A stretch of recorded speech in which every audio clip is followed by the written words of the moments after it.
أعوذ بالله من الشيطان الرجيم بسم الله الرحمن الرحيم سيقول المخلفون زرد جوبوي پادشوي خلق د خديبينا إذ انطلقتم إلى معالم چهر کله تاسو روان شي اے صحابو د پیغمبر صلی الله علیه وسلم غنیمتونو طرف ته چې د خیبر دی لتأخذوها چې ملاویدو ولدي زرونا نتبعكم منگا امزان سر فریده چی لرشو یریدون اراده لري دغه منافقان د باندو ان یبدلو کلام الله چې د الله خبره بدل کی قل حضور وتوایا لن تتبعونا زمنګ تابع کیږي ما کذالکم هم دارنګي قال الله من قبل الله د مخکنه فیصله کړی دا فسيقولون زرد چې دا منافقان د باندو بووي بل تحسدوننا بلکې تاسو موږ سره حسد ساته بل كانوا لا يفقهون الا قليلا بلکې دا منافقان داسې خلق د جډیر لګ پويږي او هغه په دنیا قل حضور وای للمخلفين من الاعراب دی رستو پاتې شوی د خدیبینا په باندچانو کې ستدعون الى قوم اولی بأس شدید زرد چې موږ به تاسو له دعوت د جهاد درکو د هغه جنگجو قوم په مقابله کې تقاتلونهم چې او به جنګېږي ورسره او یسلمون تر دې چې هغوی ټیکس ومني فإن تطیعوا نو که چېرې تاسو هغه وخت تابعداري وکړه یؤتکم الله اجرا حسنا الله بدل د هغې ښه بدلې درکړي وإن تتولوا كما توليتم من قبل او کتا سنا فرمانی وکړه د جهاد نه لکه څنګه چې د مخکې نه عادت دی يعذبكم عذابا أليما الله بدل عذاب درکې درناک ليس على الأعمى حرج ولا على الأعرج حرج ولا على المريض حرج نشته دی هیڅ قسم حرج چې جهاد لدی نزي وړوند سړی ګډ سړی او ناجوړه ومن يطع الله ورسوله او سوق چې تابعداري کوي د الله او د رسول داغو يدخله جنات تجري من تحتها الانهار داخل به کومګه جنت تا ومن يتولى يعذبه عذابا اليما او سوق چې نافرمانی کوي د جهاد نه مونږ ولا سخت او دردناک عذاب ورکو مونږه په دویمه رکوع کې بیګا د پیغمبر علیه الصلاۃ والسلام د ژوند د اواخر د یو واضوی په باره کې بحث کو الله وی سيقول لك المخلفون من الاعراب شعلتنا اموالنا واهلنا فاستغفر لنا زرد چې وبوي دا رستو پاتې شوی خلک د باندې چانو نه چې موږ لره مشغوله کړو زمونږه مالونو اهلونو زمونږ د پاره توبه وو تو زمونږ د پاره د الله د در کې سوالو کده توبه دا واقعا داسې وشوه چې کله پیغمبر علیه الصلاۃ والسلام خوب ولید او پیغمبر علیه الصلاۃ والسلام صحابه ته وی صحابه ودویزو پیغمبر صلی الله علیه وسلم ودوی په ټول مدینه کې اعلان وکړ چې څوک عمرې لتل غواړي ځان د تیاریو کې موږ عمرې لزو چې عمره خو مستحب ده په دې وجه باندې هغه خلک چې په ایمانونو کې کمزوري هغه ویل دي ځان لا سکار کتلې لکه څنګه چې نن سبا بعض خلک وي الګه چې عمرې لزینو دا پیسې په خلکو تقسیم کړه عمرې لسل دي دا ځان له خلکو کار کړي چې عمرې لزی نو دا د هغه دور منافقانو هم دا خبرې کولې تاسو ځان له کار کړل دي بل نږدې خوشحالي تیر شوی و یعنی بارانونه نه کېدو سوکړه او نږدې چې کم دینو فصلونه را رسیدلو چې سلغون ته کتر پر باران شوی نو خلکو وی چې دا دور لوي کاتسالي تیر شو کاتسالي ته وخت نږدې تقریبا او اوس دا فصلونه دي نو دا به موږ سره ګډه گزارو نو د باندو خلک د علم نه لګ ډیر لري نن سبا ټول علم باندو ته راغون شوی دی مدرسې په باندو کې دي او علم اکثریت په باندو کې لري په خو به د باندو خلک چې کوم پیغمبر صلی الله علیه وسلم وی د ټولو نه سخت زړه خلک د باندې وی ولي سخت زړه وته ولي وی دا علم نه رسی د چا ته علم نه رسی او جاهلانی نه داږي زړه سخت نو څه کسان داسې چې هغوی لا نړو پاتې شو بل د هغوی دا خیال و الله وی هغوی ګمانونه کول ګمانونه ناکاره دا ګمانونه ناکاره سو الله وی وظننتم ظن السوء هغوی ناکاره ګمانونه کول ناکاره ګمانونه یې دا و چې هغوی وی ګرچې د مکې د خلکو دا طریقه ده د مشرکانو هم او د پخوانو ټولو جاهلانو دا طریقه وه چې کله به یې حرم شریف ته راتلو نو یو بل ته به یې څه نه وي او د حرم شریف خلکو به ورته هم څه نه وي بیا به دا خو د الله کور دی دا چا نه منې نه دی دی د هر سړی راتلی شي نو هغوی وي یاره مسلمانان به مږي داسې پرېږدي خو مسلمانان چې کوم دی چونکې د هغوی سره نږدې نږدې دښمني تېره شوې وه نو دا خبره به د هغوی د زړه د پاسه کوله چې یاره مسلمانان به پرېږدي د هغوی خیال دا و چې دا خو 1400 کسان دي دی مکې ته ورځي بس بیا ګیر کې ولته کې بیٹھک وسدري ناکاره ګمان دا دی خو الله وی تاسو عمره وکړه او راله او هغوی الله پاک باندې دا الله پاک دا خبره دی د سر نه وویسته خپل خیال یې وچلو چې بس دی هسې هم هلته کې پاتې کېدو وجه دي مونږ څه لسو دی به هلته ګیرېږي نو الله پاکو چې کله د مسلمانانو د مزاج خلاف صلح حدیبیه وشوه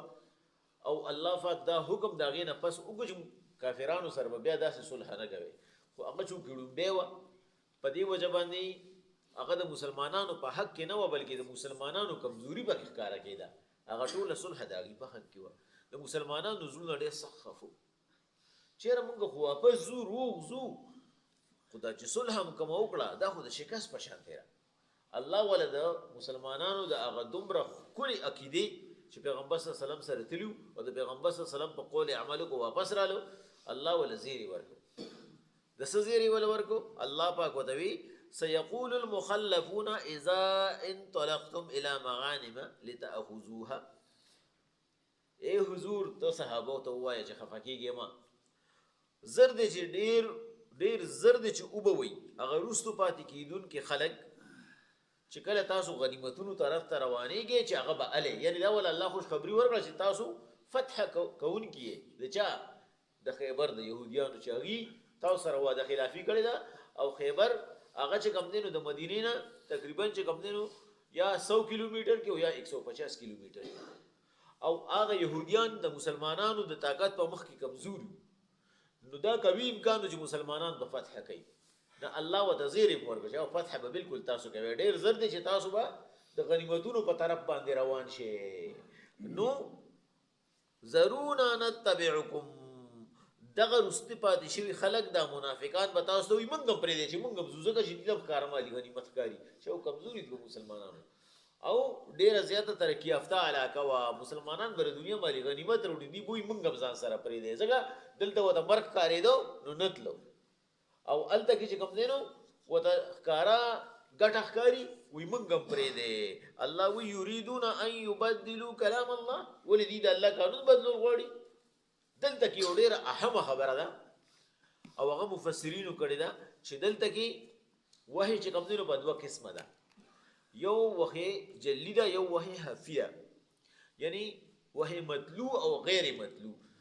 جلی دی ته وایي چې په قرآن کې جبریل علیه السلام وحی راوړي او په قرآن کې مونږ تلاوت کوو او خفیه هغه ده چې د پیغمبر صلی الله علیه وسلم په زړه نازل شي نو الفاظ د پیغمبر صلی الله علیه وسلم یو حکم د الله چې ته حدیث ویلی شي منکرین حدیث وی مونږ حدیث ځکه نه منو چې دا خو د پیغمبر خبرې دي او پیغمبر خو زما ستا په شان سړی مونږ ورته وایو الله پاک په خپله وایي ما ینطق عن الهوا الا وحی یوحا د پیغمبر په خوله نه جاري کېږي وحی چې ما لیږي دا زما نو دا دلته کې چې کوم دی نو الله پاک یو عجیبه خبره وکړه چې دی د الله قانون بدلول غواړي اوس الله کوم ځای کې ویلي دي الله خبره نه ده کړې یعنی پیغمبر صلی الله علیه وسلم ته الله پاک هغه په زړه باندې خبره اچولې وه اډر یې ورته کړی چې دی به نه بوځئ نو الله پاک خبره ښکاره کوي چې د پیغمبر په زړه کې راتلونکې خبره خو بس زما خبره ده که نه ما پیغمبر ته اډر کړی و چې دی به نه بوځئ نو دی زما قانون بدلول غواړي چې اوس به دی تاسو سره ځي قل حضور ورته ووایي لن تتبعونا کذلکم قال الله من قبل دا هغه الفاظ کله الله پاک د ویل دی پیغمبر په ځل باندې دا وحی غیر مطلوب ده چې تلاوت یې نه کیږي مطلوب ویل شي هغه ته چې تلاوت یې کیږي او غیر مطلوب ویل شي هغه ته چې تلاوت یې نه کیږي دا الله پاک د پیغمبر په ځل باندې الهام کړو چې دی بزان سره بوزي نه دا چې کوم کسان پاتې شو کنه دی په پاتې دا چې کوم تاسو سره خدیبی ته لړو دک سوار له سبا کسان بزان سره خیبر ته بوزي الله پاک وی حضور پس یقولون زرد شریبو وی بل تحسدوننا بلکې دا دی موږ سره حسد کوي دا مسلمانان موږ سره حسد کوي ځکه تمزان سره نه بوزي بل قانوا لا يفقهون الا قليلا بلکې دی نه پويږي دا منافقان غډیر لګو دی صرف په دنیا پويږي په آخرت نه پويږي دی کې د حسد سری دا خدای الله حکم دی د مسلمانانو د خپل ځان نه خو اراده نه ده قل حضور وتوایا للمخلفین دی رستو پاتې شو خلکو ته من الاعراب د باندې چانونا ستدعونا خفکیږي ما ډیر زر دي چې موږ به بلنه درکو تاسو ته الى قوم اولی باس شدید په طرف د هغه قوم چې به جنگجوي تقاتلونهم او يسلمون یا تاسو به سره جهاد وکړي تر دې چې به ټیک سمني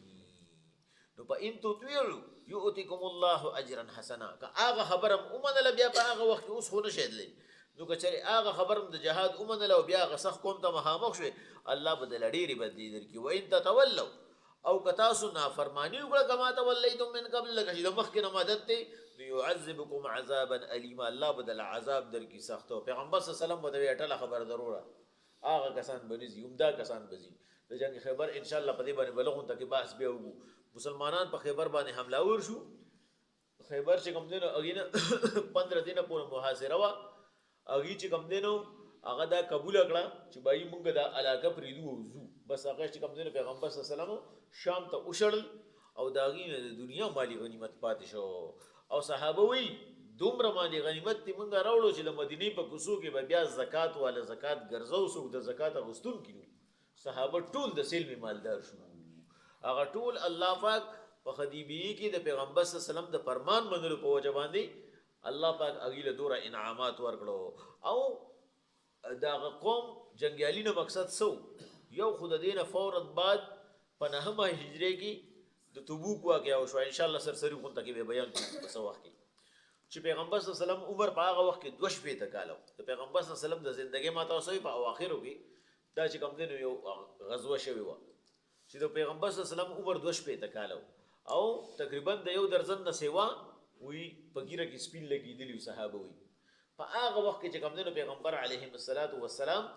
هغه بیا د تبوک طرف ته روان شو تبوک د مدینې نه په یو زر او لس د پاسه 100 کیلومتره کې دومره لري دی فاصله هم ډیره وا هغه باندې پورا باس بیا وکړو نو صحابه وی دغه ځای نه جنگجو کوم شروع شو چې دلته کې الله پاک وی تاسو بیا مونږ وبلو د عثمان رضی الله تعالی عنہ تر وخت پورې بیا هغه جهادونه او جنگونه کېدو عمر رضی الله تعالی عنہ بیا په خپل وخت کې دغه باندې چانو پسې کله چې د رومیانو سره دوباره جنگ راغی الله پاک دلته کې دا ونوي چې تاسو په پاګی باندې بری ومه نه